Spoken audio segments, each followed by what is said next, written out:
kind of give us your thoughts on what you've seen from the players. Good energy, good intentions. A lot of people with a high care factor right now. You know, it's just anytime you go from practice 1 to 2, you got corrections and additions on top of just basic fundamentals of how you want to play, the effort, the energy. So it's all just trying to work together right now. Yes, sir. What have been some of the challenges going in as far as kids relearning the 4-3 or learning your version of the 4-3? Well, our version of the 4-3, it's still a lot of fundamentals and expectations right now, more than it is assignments. So it's just, we're the standards, right? And then how do we maintain or continue to push those standards as far as how you got to learn, the accountability, what we're asking them to do, on top of the presentation of it all. So, I mean, it's all, listen, our intentions have been really good right now, collectively and individually. So, you know, it's a daily process of just going through it. And then after each practice, you're going to coach somebody in a way that maybe he likes or maybe he doesn't like. So there's that relationship building that's continually trying to be built on top of the learning. So, I mean, it's all necessary right now.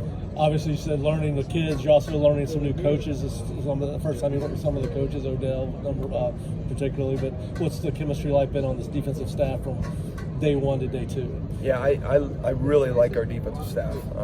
I think it's easier for us to know what the end picture is going to look like as a staff because we're with each other, whatever it is, the majority of the day. You know, and with how we coach and how we challenge our players. Even through the tour of duties, we saw what that was going to look like, player to player, coach to coach. So, you know, I feel really confident about our defensive staff right now, and our entire football staff here at Florida State.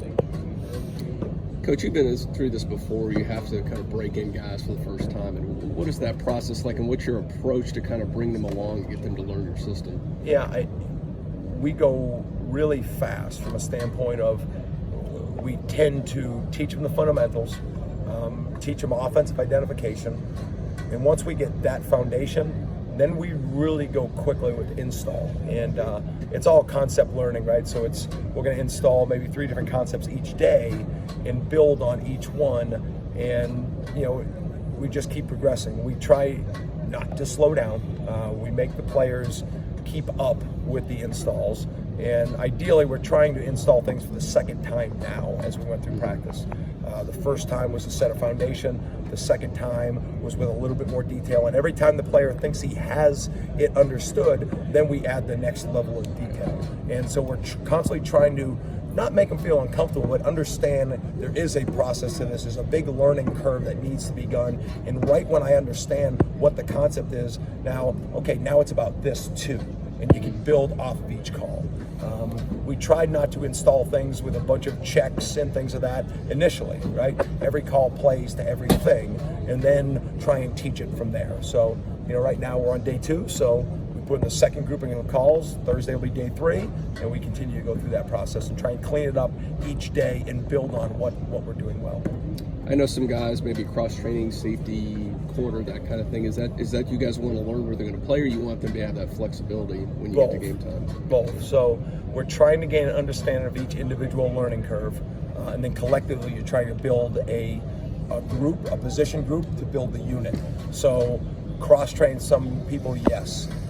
Know exactly where some people fit right now, yes. And it's a little bit of a mixture of both of those worlds right now.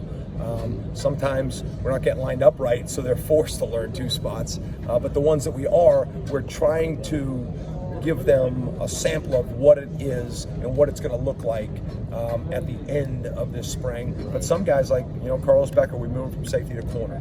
You know, there's some people like Renato Green, we moved him from corner to safety. So we're trying to get a feel. We're trying to be transparent with our players and let them know we're always going to make decisions based on the team number 1 and the players 1A. And I'm always trying to balance those decisions that do what's best for the team, yes, but I want to do what's best for the individual player as well.